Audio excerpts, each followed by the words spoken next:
Welcome to the channel, everybody. This video is going to be explaining classes and objects. And whenever you hear the word class, I want you to think about these other words instead. Template, outline, and definition. And once we get a little bit further in, then it'll kind of make sense as to why I picked those words. Object is simply when you use a class. So a class, and we'll see this in a second, but it's a template. It does not have any values to it. When you start assigning values to it, that's when you are using an object. So we're going to jump right into an example. The name of my class is going to be person. Classes and objects have two main things, being properties and methods. So a property is information about the object. So if we're dealing with a person, then you're going to have a name, an age, and a height. It's information or it's data, it's values that belong to that person. That's what a property is. A method is something that the person can do. It's like an action item. So a person can walk, they can run, they can jump. Now if you'll notice, I put a period in front of each one of these properties and in front of each one of the methods.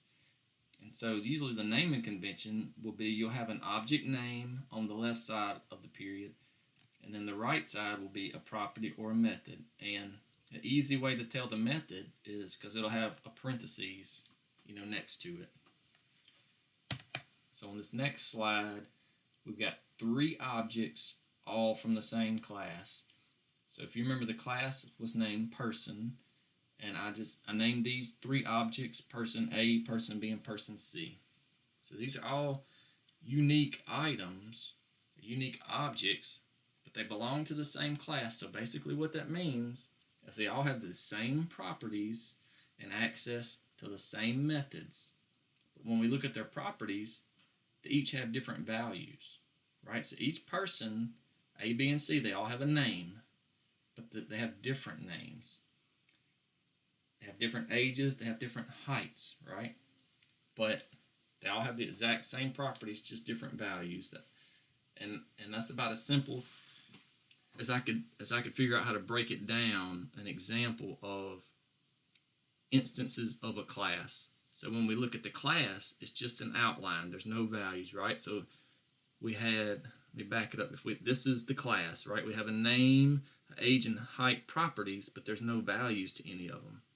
When we actually use the class, that's when we created these objects, and that's when you can assign values to them. So then we can assign the Fred, the Barney, the Wilma names to the different objects. They all have different methods.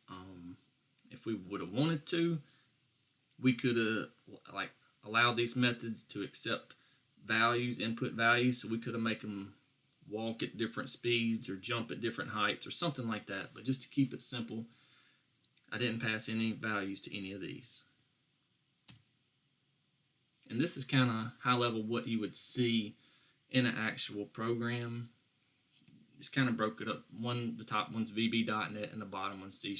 But let's go line by line here. So the top line on the VB.NET up here basically says create a new object named person A from the class person.